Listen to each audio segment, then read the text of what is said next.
오늘 말씀은 이 서번학교회와 버가목교회에 대한 이야기죠.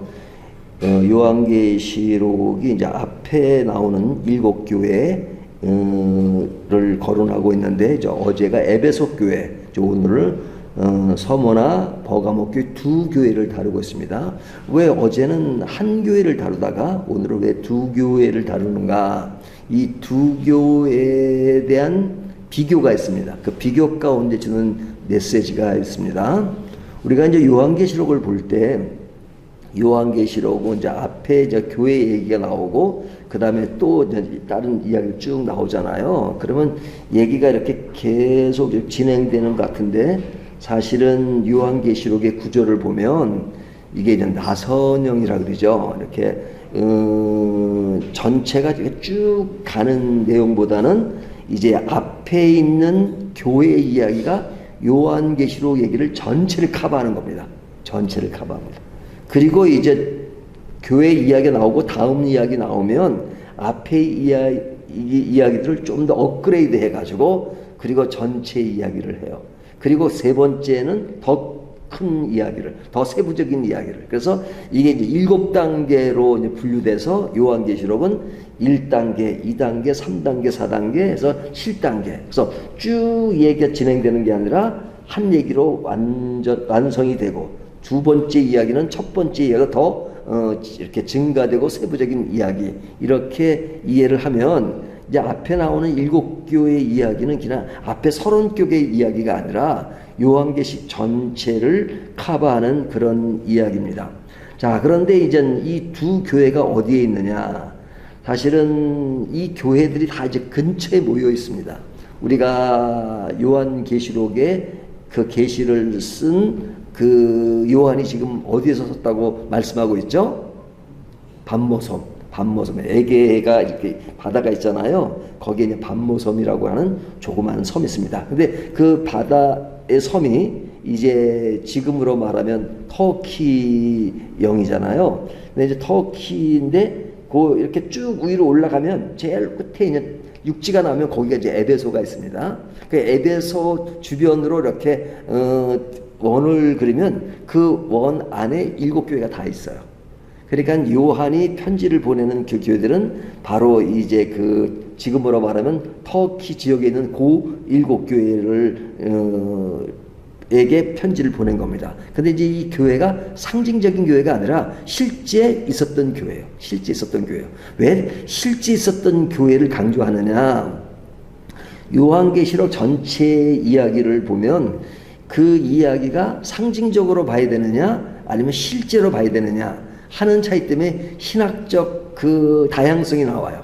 그래서 그것을 어떻게 보느냐에 따라서 조금 다른 견해를 말할 수 있거든요. 예를 들면 14만 4천은 상징적인 숫자인가요? 아니면 실제적인 숫자인가요?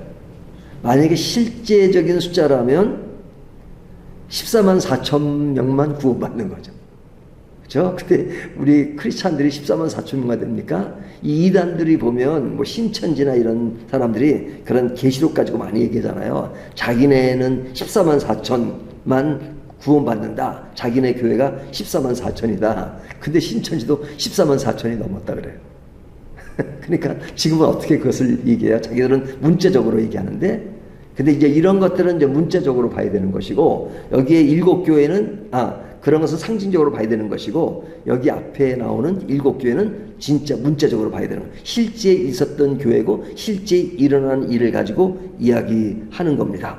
자, 그런데 이제 이 이야기는 뭐냐면 교회가 박해를 받던 시대의 이야기고 위로를 주는 메시지만, 위로를 준다고 해서 그냥 그들이 안고 있는 순수함을 버린다거나 또 그런 그 박해 속에 그냥 끌려가면서 어떤 신앙의 기본기를 버리는 그런 것은 아니란 말이죠. 어렵고 힘들지만 그러나 신앙을 지켜야 된다. 그래서 신앙을 지키는 것이 무엇이냐 하는 것이죠. 근데 여기에 두 교회의 특징은 뭐냐면, 서머나교회나 버가모교회의 어떤 것은 굉장히 어려운 시대적 상황을 가지고 있었다. 환난과 궁핍이 있었고, 그리고 거기에 순교자가 있었고, 또 여러 가지 어려움이 있었습니다. 그러니까 이 두 교회가 어려움이 있지만 그 어려움들을 잘 견디는 상황을 칭찬하고 있어요. 잘 견디는 상황을 칭찬하고 있습니다. 근데 그 칭찬하는 중에서도 사실은 서문학교에는 그 단점, 그러니까 그들에게 책망할 그 내용이 나오지 않아요. 오직 격려의 약속만 있고, 그리고 그들에게 너희는 죽도록 충성하라. 그리하면 생명의 관을 내게 주리라. 이렇게 격려하는 말씀만 나와요.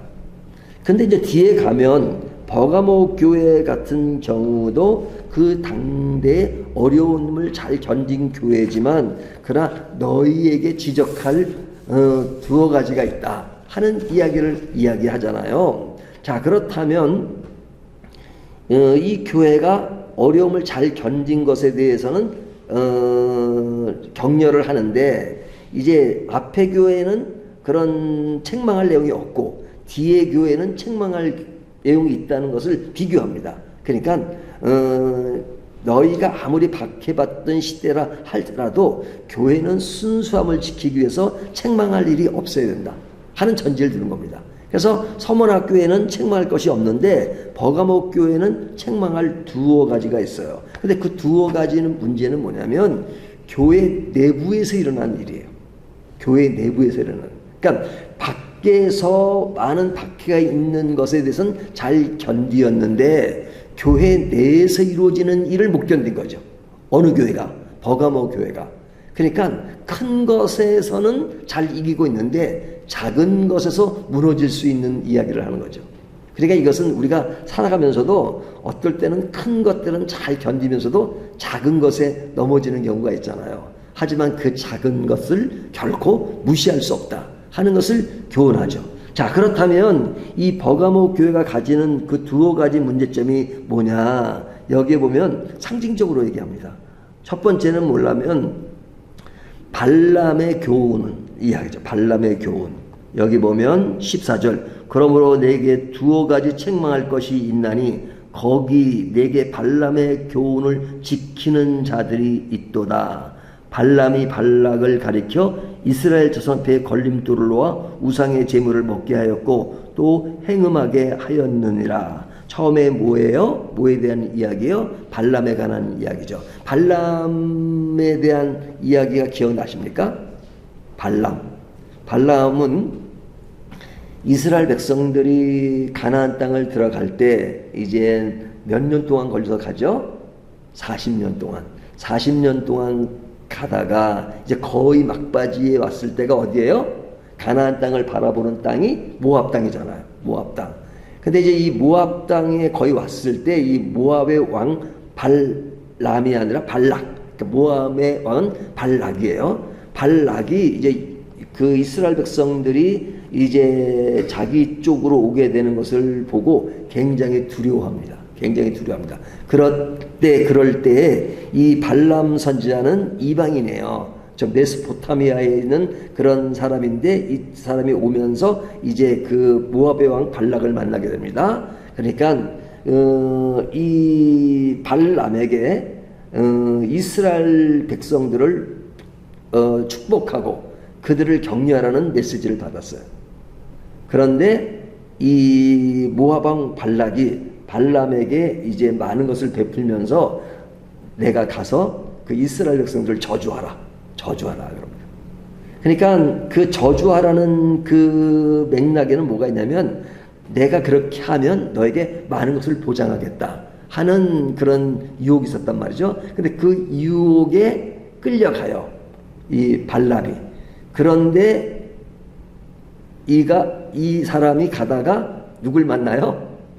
나귀를 만나잖아요. 나귀가 말하는 사건 이게 나오잖아요. 그래서 이제 두려워해서 실제로는 저주를 하지 않고 축복을 합니다.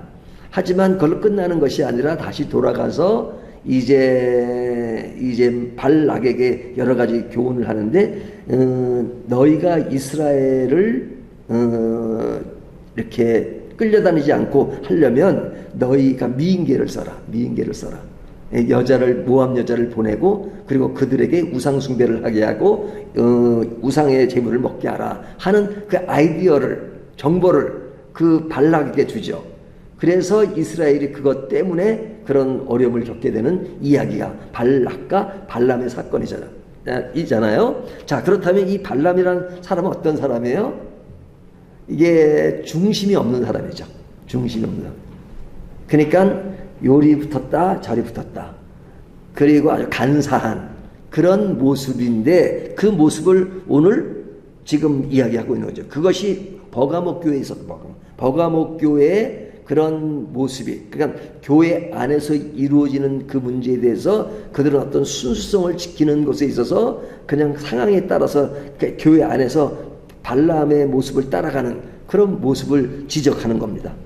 그리고 또 한 가지 이야기하는 것은 니골라당 이야기잖아요. 그 뒤에 나오는 것은 15절. 이와 같이 내게도 니골라당의 교훈을 지키는 자들이 있다. 그러니까 앞에는 발람의 교훈, 두 번째는 니골라당의 교훈. 이것이 그들에게 문제가 있는 두 가지 책망할 것이다 이거죠. 그러니까 니골라당의 문제는 그 당시에 나타난 교회 안의 어떤 이단인데 사실은 영지주의자와 비슷합니다. 영지주의자. 그러니까 영지주의라는 것이 상당히 안 좋은 거예요. 근데 영지주의자들이 사실은 그 영지주의자는 아니지만 오늘날 교인들 간에도 영지주의 사상을 가진 사람들이 의외로 많아요. 의외로 많아요. 그것이 뭐냐면 영지주의는 영적인 것은 아주 좋은 것이고 영적인 것이 깨끗한 것이다. 하지만 물질적인 것이나 이런 육적인 것은 나쁜 것이다. 이렇게 말하는 겁니다. 그럼 이 말이 맞아요? 틀려요? 당연히 맞죠. 예? 영적인 것은 좋은 것이죠. 그러면 육적인 것은 나쁜 것이냐, 그래 악한 것이냐, 그렇지는 않죠. 그냥 상식적인 거죠. 상식. 중립적인 거죠. 중립적인 것. 우리들이 가지고 있는 물건, 또 우리들이 삶에 사는 먹고 사는 문제, 이런 것은 중립적인 문제지 그 자체가 선과 악의 문제가 아니잖아요. 그런 것을 어떻게 행하느냐에 따라서 선이 될 수도 있고 악이 될 수 있잖아요. 하지만 영지주의자들은 이런 그런 말하자면 좀 풀어서 얘기하면 기도하고 예배드리는 것 외에는 다른 건 다 악한 거예요. 다 악한 거예요. 그러니까 늘 예배만 드려야 되는 그런 상황이죠. 근데 이것만 봐도 아 신앙적인 모습은 있구나라고 생각할 수 있지만 그러나 그 속 내면을 들어가 보면요 완전히 뒤바뀐 모습을 보이는 겁니다. 그러니까 우리들이 사는 세상의 모든 것은 다 악하기 때문에 어떻게 살아도 악한 것이다. 그러니까 어떻게 살아도 괜찮다 이거예요. 어떻게 살아도. 그러니까 뭐 사람이 뭐 살면서 도둑질하고 또 뭐 간음하고 하는 건 세상에 악한 육적인 것이기 때문에 다 그럴 수밖에 없다. 그러니까 그런 괜찮다란 말은 안 하지만 그런 것들은 그런 그 육에 관한 문제이기 때문에 그것은 그냥 그런 거야 라고 모든 것을 용납해요. 굉장히 영적인 것 같지만 굉장히 육적인 거예요. 그러니까 오늘날도 이런 영지주의의 그런 것을 많은 것을 보면 그냥 기도하는 것 좋죠. 예배드리는 것 좋죠. 그 다음에 그러니까 다 영적으로만 해석해요. 영적으로. 예? 생활에 이루는 것은 무조건 잘못된 것은 낙이고 하는 것이고 잘된 것은 성령이 하는 것이고 다 모든 것을 이쪽으로 몰아붙여요. 그러면서 삶은 엉망이에요. 삶은 엉망이에요. 이런 것이 니골라당의 모습인데 이런 모습이 어느 교회 안에 있다는 거예요? 버가모 교회 안에 일어난 일이라는 것이죠. 그러니까 그들이 박해를 받은 어려운 시대에 그런 것들을 외적으로 잘 견디는 것은 좋아요. 버가모 교회에는 순교자들이 나오기도 했어요. 여기 순교자 이름까지 거론하고 있잖아요. 그렇지만 안디바라는 순교자가 있었지만 그러나 그 안에서 이런 니골라당의 모습, 그 다음에 발람의 교훈을 받는 그러한 모습들, 그런 것들을 지금 경고하고 있는 것이죠. 그것이 뭐냐면 외적으로는 딱 지켰지만 내부적인 타협의 경계를 풀고 무너져가는 순수함을 잃어가는 그런 모습들을 이야기하고 있죠. 자, 그렇다면 오늘날 우리들의 신앙에 있어서 중요한 것은 뭐냐? 남들과의 관계, 외부적인 관계는 잘 신앙을 지키고 있으면서도 나와의 싸움에서 질 때가 참 많죠. 나와의. 내 자신에서 무너지고, 내 자신에서 그릇되게 가고, 남에 대해서는 냉철하지만 나에 대해서는 관대하고, 남의 교회에 대해서는 냉철하지만 우리 교회에 대해서는 관대하고, 그러면 안 된다 이거죠. 도리어 반대가 돼야 될 때가 많죠. 그래서 우리들이 신앙을 지킨다는 것, 아무리 어려운 가운데 신앙을 지킨다 하더라도 그 어려움이 있기 때문에 모든 것이 다 정당화될 수 있는 것이 아니라 어렵고, 지금 잘하고 있다는 것이 기본 전제예요.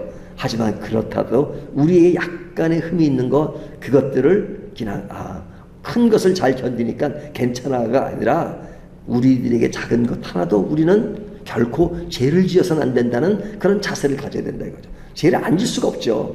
하지만 자세는 그렇게 가져야 된다. 그런 것들을 오늘 교훈을 통해서 이야기하는 것입니다. 오늘날 나는 고난 속에서도 나의 신앙을 어떻게 유지하는가 하는 것들을 다시 한번 점검해 보는 귀한 시간이 되기를 바라겠습니다. 기도